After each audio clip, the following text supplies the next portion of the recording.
Hi friends, நான் Shirley பேசுகிறேன். இன்றைக்கி இந்த வீடியோவில் பாத வெடிப்புகள் எதனால் வருது, அதை எப்படி சரி பண்ணுவது என்பது பற்றி பார்க்கலாம். பாத வெடிப்பால் பலர் சிரமப்பட்டு வருகின்றனர். இந்த பாத வெடிப்பிற்கான காரணமும் பலருக்கு தெரியாமல் இருக்கிறது. சாதாரண பாத வெடிப்பு தானே என்று விட்டுவிடக்கூடாது. இந்த பாத வெடிப்பானது பாதங்களை சுத்தமாக பராமரிக்காமல் இருப்பதால் உண்டாகிறது. இதனால் வெடிப்பு ஏற்பட்டு அந்த வெடிப்பு புண்களாக மாறி நடக்கும்போது மிகவும் வலியை தருவதாகவும் உள்ளது. இந்த பாத வெடிப்புகள் காரணமாக கிருமிகள் தொற்று உண்டாகும் வாய்ப்பு உள்ளது. பாத வெடிப்புகள் உடலில் உள்ள ஊட்டச்சத்து குறைபாடு காரணமாகவும் உண்டாகிறது.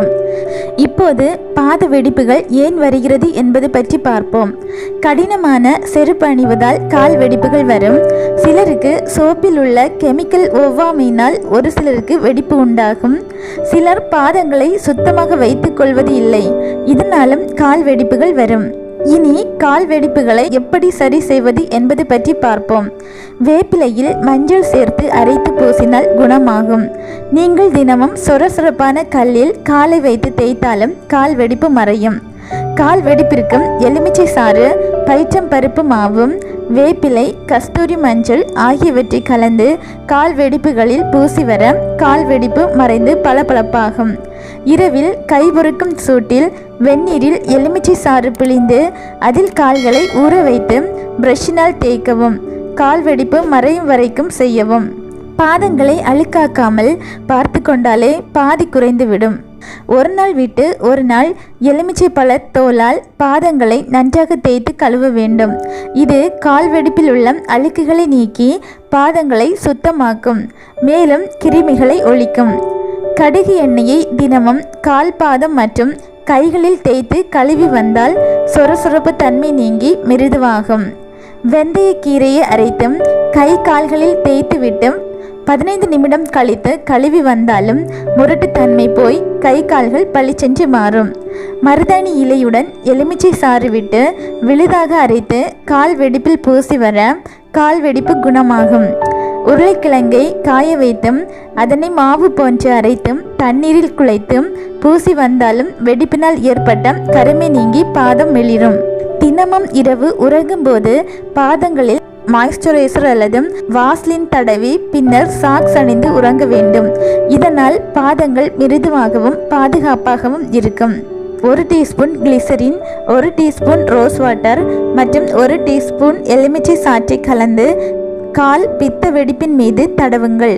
இரவு முழுவதும் அதை அப்படியே விட்டு காலை எழுந்தவுடன் வெதுவெதுப்பான நீரில் காலை கழுவி விடுங்கள். Olive oil.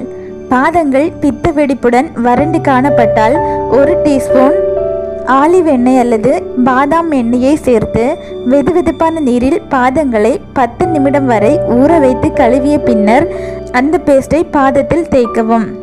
வாழைப்பழம். வாழைப்பழத்தை மசித்து பாதங்களில் தடவி 10 நிமிடம் ஊற வைத்து நீரில் கழுவ குதிகால் வெடிப்பு மறைய ஆரம்பிக்கும். பப்பாளி. பப்பாளி பழத்தை நன்கு அரைத்தும் அதை பாதங்களில் உள்ள வெடிப்பு பகுதியில் தேய்த்து வந்தால் குதிகால் வெடிப்பு மறைந்துவிடும். மருதாணி. மருதாணி இலைகள் பாதங்களுக்கு குளிர்ச்சியை தரக்கூடியது. மருதாணி இலைகளை நன்றாக அரைத்தும் வெடிப்பு உள்ள இடங்களில் தேய்த்து வந்தால் பித்த வெடிப்புகள் குணமாகும். மஞ்சள்.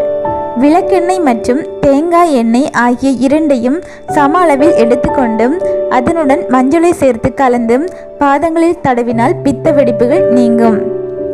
காலணிகள். உங்களது பாதங்களுக்கு ஏற்ப சரியான அளவு மற்றும் வடிவமைப்பு உள்ள காலணிகளை பயன்படுத்துவதன் மூலமாக பாதங்களில் பிரச்சனை வராமல் பாதுகாக்கலாம். மேலும் குளித்து முடித்ததும் பாதங்களில் ஈரத்தன்மை இல்லாதவாறு சுத்தமாக துடைத்து உலர்த்திவிட வேண்டும். தேங்காய் எண்ணெய். தினமும் இரவு தூங்க போவதற்கு முன்னர் கால்களில் தேங்காய் எண்ணெயை தடவி கொண்டு உறங்கினால் கால்களில் உள்ள பித்த வெடிப்புகள் சீக்கிரமாக குறைந்துவிடும். மேலும் இது போன்ற பல்வேறு தகவல்களை அறிந்து கொள்ள வேண்டும் என்று நீங்கள் விரும்பினால் இந்த சேனலை சப்ஸ்கிரைப் செய்து கொள்ளுங்கள். தேங்க்யூ.